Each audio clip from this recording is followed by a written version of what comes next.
Imagina só, uma semana normal, vida que segue, tudo tranquilo. Até que, do nada, um alerta crítico pisca na tela. O que parecia ser só um probleminha de banco, de repente vira uma missão de alto risco. Bora entender como essa história aconteceu. E foi esse aí o primeiro sinal. Segundo a fonte, foi esse o aviso que apareceu no painel da missão TARDIS 42. Na prática, o que aconteceu foi que transferências de dinheiro sem autorização nenhuma começaram a pipocar. Era como se um portal invisível tivesse se aberto no aplicativo do banco, sabe? Simplesmente sugando dinheiro para, sei lá, outra dimensão. E olha, isso não foi um errinho qualquer, não. A fonte descreve o golpe como um ataque super bem pensado, rápido, cirúrgico. O Pix que a gente usa todo dia virou basicamente um teletransporte para mandar o dinheiro para um mercado clandestino, um lugar onde o rastro some antes mesmo de qualquer alarme conseguir tocar. Bom, no meio de uma crise dessas, a primeira coisa que se faz é pedir ajuda, certo? Mas e quando o próprio sistema que deveria ajudar falha? O banco, que ironicamente se chama Ajeitar, prometia resolver tudo, mas na prática ele só fez piorar a bagunça. E a distância entre o que prometeram e o que entregaram foi gigantesca. De um lado você tem a propaganda, né? A marca Ajeitar vendendo segurança, solução rápida. Do outro, a vida real. Um sistema que, em vez de ajudar, criou um monte de barreiras, ignorou os alertas de socorro e, no fim, ainda puniu a vítima. Um caos total. E a tentativa de contato com o suporte foi uma coisa surreal. Na hora de validar a identidade para resolver a fraude, a resposta do robô foi essa. É sério. O sistema simplesmente recusou um documento digital, válido, moderno, criando um bloqueio absurdo e ilegal. Foi como ser jogado numa máquina do tempo direto para a burocracia dos anos 90. E não foi um erro isolado, viu?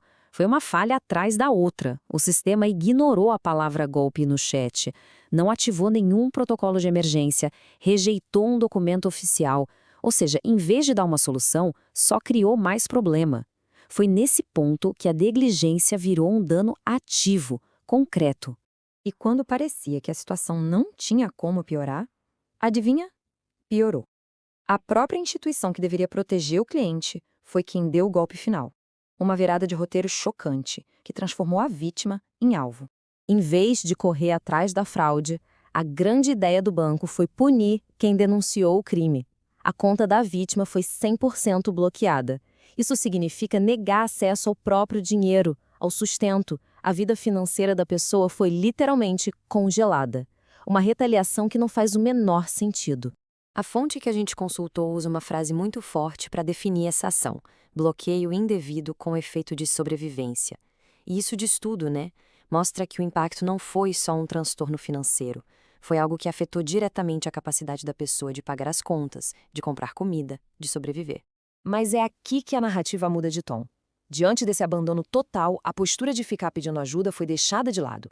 A missão TARDIS 42 entra numa nova fase, a do contra-ataque. É o momento em que a vítima se transforma na engenheira da própria solução para exigir justiça. E o primeiro passo dessa estratégia foi juntar as provas. A fonte chama isso de coletar as relíquias. Cada print da conversa, cada protocolo, cada comprovante de transferência, tudo isso virou uma espécie de artefato poderoso para a batalha que vinha pela frente. Foi o processo que transformou a angústia em ação, em poder. Com todas as provas na mão, o passo seguinte foi ativar as leis do universo. E não, isso não é nada esotérico, viu? São as nossas leis. O Código de Defesa do Consumidor, as decisões da Justiça, as regras do Banco Central. Todas elas deixam uma coisa bem clara. A responsabilidade por falhas de segurança é, sim, da instituição financeira. Então, com as provas de um lado e as leis do outro, o plano de batalha ficou muito claro. A missão passou a ter 3 objetivos centrais inegociáveis. Era hora de transformar todo aquele caos numa estratégia focada em restaurar a ordem. E aqui estão os objetivos. Primeiro, destravar, ter acesso imediato à conta de volta, porque a vida real não pode esperar. Segundo, reparar, recuperar cada centavo que foi levado, sem discussão. E terceiro, e muito importante, compensar, porque todo descaso, o bloqueio ilegal e o sofrimento, isso tem um preço. No fim das contas, a missão inteira pode ser resumida numa frase que a fonte destaca e que é muito poderosa. Não se pede um favor, exige-se o que é seu por direito. É a mensagem principal aqui. É sobre mudar a postura, Sair da posição de quem implora por ajuda para de quem exige o que a lei garante. E toda essa história deixa uma reflexão final no ar, né? Isso vai muito além de um único golpe ou de um único banco. Levanta uma questão fundamental para a nossa era digital. Quando os sistemas em que a gente confia falham, de quem é a responsabilidade de arrumar a bagunça? Fica aí o pensamento. A gente agradece a companhia nessa análise. Imagina só, a chave do cofre do banco é o seu rosto. Em teoria, é impossível de roubar, certo? Mas e se mesmo assim o cofre aparecesse vazio? É exatamente esse mistério que a gente vai desvendar agora. Pois é, como é que o dinheiro some de uma conta que, para abrir, precisa do seu rosto? Essa é a pergunta de $1 milhão aqui, né? A gente está falando de um crime que de cara parece impossível de acontecer. Sabe qual é a grande promessa dos bancos digitais? É super sedutora. Seu rosto é a única chave. Parece segurança máxima, né? Uma fortaleza. Mas será que essa fortaleza é tão impenetrável assim? Bom, a realidade aqui foi bem diferente e foi brutal. A tal fortaleza foi invadida, sim, o cofre foi esvaziado e o detalhe mais maluco, a chave, o rosto da vítima, nem foi usada. E é aí que a história toda muda de figura. Então, vamos mergulhar fundo nisso. O que a gente vai ver hoje é um verdadeiro roubo a banco biométrico. Um caso onde a tecnologia, aquela que era para ser a mais segura de todas, falhou, e falhou feio. Olha só o valor que foi levado. R$ 3.568,72. Tá, pode não ser um roubo de filme, eu sei, mas para quem perdeu, isso é uma violação gigantesca. Acaba com a confiança, com a sensação de segurança. Esse número aqui, ele torna o crime bem real, bem pessoal. E agora, a gente chega na parte mais importante do caso. A peça-chave que monta o quebra-cabeça e mostra o que de fato aconteceu. Eu tô falando da linha do tempo. É ela que vai inocentar a vítima de uma vez por todas. Presta atenção, porque essa cronologia aqui não tem como contestar. No momento T1, a vítima está lá usando o celular dela, tudo normal. Aí, no momento T2, pá, a fraude acontece. É exatamente aqui que o sistema falha e a biometria é simplesmente ignorada. E só depois disso, lá em T3, é que a bateria do celular acaba. E em T4, no desespero, a vítima tenta pegar de volta o controle, entrando na conta pelo celular de um amigo. E isso, gente, mata a charada. Como diz a frase aqui, se o crime ocorreu em T2, o argumento de erro do usuário é nulo. A chave foi girada por dentro da agência digital do banco. Ou seja, toda aquela conversa de que a culpa foi da vítima por usar o celular de outra pessoa cai por terra. A linha do tempo prova, a invasão veio de dentro do banco. Ok, se a invasão veio de dentro, a próxima pergunta é óbvia. Como? Como é que abriram essa fechadura pelo lado de dentro? Agora, a gente vai investigar os principais suspeitos por trás dessa brecha de segurança. Então, como eles conseguiram burlar a biometria? Basicamente, existem 3 caminhos possíveis, 3 teorias. A primeira, alguém de dentro, uma ameaça interna. A segunda, engenharia social, enganando o pessoal do suporte. E a terceira, uma falha no próprio sistema do banco. Vamos começar pela primeira teoria, que é a mais direta de todas, a tal da ameaça interna.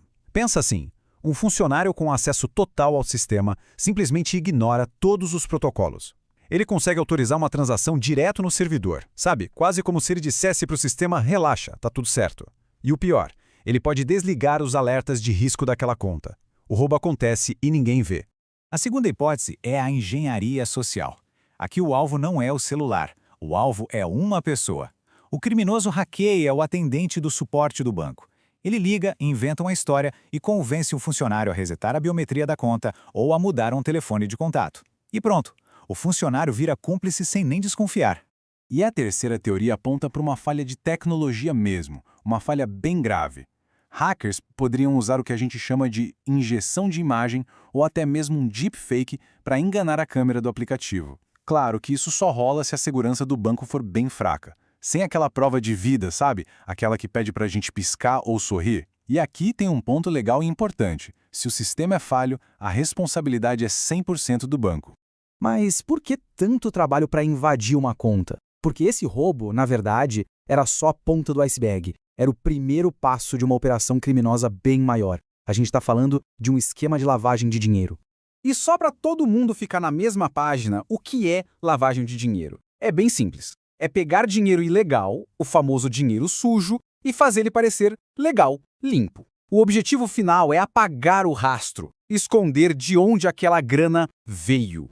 No mundo digital, esse processo geralmente tem 3 fases. Primeiro, a colocação. É quando eles pegam o crédito da vítima e transformam em dinheiro, fazendo transferências fraudulentas. Depois vem a ocultação, ou estratificação. Eles picam esse dinheiro em várias transações pequenas, para um monte de contas diferentes, para dificultar o rastreamento. E por último, a integração. O dinheiro, agora limpo, volta para o sistema, seja com saques ou comprando alguma coisa. E é exatamente aí que a vítima entra como peça fundamental. Essa frase aqui é perfeita. Eles usam a vítima como um escudo humano digital. Pensa bem, o nome limpo, o histórico bom da pessoa, tudo isso é sequestrado para dar uma cara de legalidade para a primeira etapa do crime. Enquanto isso, os verdadeiros bandidos ficam escondidos. Bom, agora a gente vai para o grande finale. O checkmate da história. As provas que mostram, sem sombra de dúvida, a responsabilidade do banco nisso tudo. Olha, o que a gente vê aqui é um absurdo. De um lado, tem o que o banco deveria fazer, do outro, o que ele realmente fez. A vítima escreveu a palavra golpe, com todas as letras, e foi ignorada. O chat com o atendente foi encerrado na cara dela. Um documento oficial, válido, foi recusado. E a conta? Só bloquearam depois que o caso foi parar na internet, numa reclamação pública. Isso não é só um erro, gente. Isso é negligência pura. E essa sequência de erros tem uma consequência jurídica gigante. É o que chamam de inversão do ônus da prova. Traduzindo, não é mais a vítima que tem que provar que foi roubada. Agora é o banco que tem que se virar para provar que a culpa não foi dele. O que, depois de tudo isso que a gente viu, é uma tarefa praticamente impossível, né? Então, qual é a jogada final? O golpe de mestre. É pedir os registros de auditoria do banco, os logs. Pensa nesses logs como a caixa preta da conta. Eles mostram tudo, cada clique, cada acesso, cada comando, quem fez e quando fez, incluindo funcionários. É a prova definitiva, a arma do crime que pode mostrar preto no branco se a chave foi mesmo girada pelo lado de dentro. E a pergunta que não quer calar é: o que será que esses registros iriam revelar?